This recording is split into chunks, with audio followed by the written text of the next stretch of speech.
নমস্কাৰ বন্ধুসকল, কি খবৰ? আশা কৰিছোঁ সকলোৱে ভাল। যোৱাকালি দিনটো ৰৈ ৰৈ বিনালে চিনেমাখনৰ ট্ৰেইলাৰ মুকলি হয় আৰু ট্ৰেইলাৰটো মুকলি হোৱাৰ পিছতে এটা দৃশ্য খুব বেছি চৰ্চাত আছে।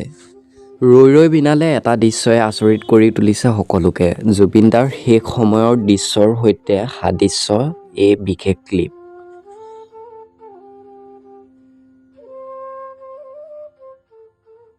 ঈশ্বৰৰ পুত্ৰ জুবিন দাই প্ৰতিটো কথাই আগতীয়াকৈ জানিছিল নি? নভবা কথাও হঠাতে হয় চাগে। এই সাগৰখন বহুত ডাঙৰ, সাঁতুৰিব পাৰিমনে? যিসকল লোকে বৰ্তমান সময়লৈকে ৰৈ ৰৈ বিনালে চিনেমাখনৰ ট্ৰেইলাৰটো চোৱা নাই, যোৱাকালি দিনটোত ট্ৰেইলাৰটো মুকলি হৈ গ'ল আৰু আপোনালোকে গৈ পিনি ট্ৰেইলাৰটো চাব পাৰে। অন্যথা মই ডিছক্ৰিপশ্যনত লিংকটো দি থ'ম, আপোনালোকে তাত গৈ ভিজিট কৰিব পাৰে। আজি ভিডিঅ'টো ইমানখিনিয়ে আছিল। অনাগত দিনসমূহত আপোনালোকে বিচৰা খবৰসমূহ মই দিবলৈ চেষ্টা কৰিম। বেলেগ এক ভিডিঅ'ত আপোনালোকৰ মাজলৈ আহিম। আজি ভিডিঅ'টো ইমানখিনিয়ে।